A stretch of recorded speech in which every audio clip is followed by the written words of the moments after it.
করছি। হেল্প পেয়েছি এইটা অনেক কিছু। আচ্ছা আচ্ছা রাস্তা যাওয়ার পর আচ্ছা আচ্ছা।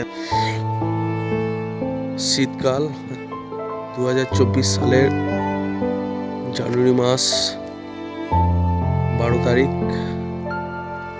প্রচণ্ড ঠান্ডা, 12 ডিগ্রি তাপমাত্রা। রাত 2টো বাজে। ডিউটি করছি। পাশ দিয়ে বয়ে গেছে এসটি কেকে রোড। ঘন কুয়াশা। এই তো সিভিকের জীবন।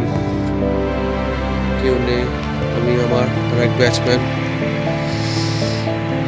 কিচ্ছু নেই, প্রচুর কুয়াশা আর প্রচুর ঠান্ডা।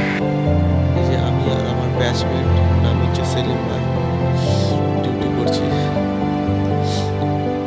খুব সতর্ক সহিত ডিউটি করতে হবে, যেহেতু সামনে আমাদের মেন রোড। বিভিন্ন ট্রাক ড্রাইভার বা বিভিন্ন গাড়ির চালক তারা অনেক সময় পথ ভুলে যায়। ঠিক আছে, তাদের পথ চিহ্নিতকরণ করতে হয়, কোথায় যাবে না যাবে। তার মধ্যে প্রচণ্ড হাওয়া দিচ্ছে। আস্তে আস্তে তাপমাত্রা নিচে নামছে। 12 ছিল, 11 ডিগ্রি তাপমাত্রা নেমেছে।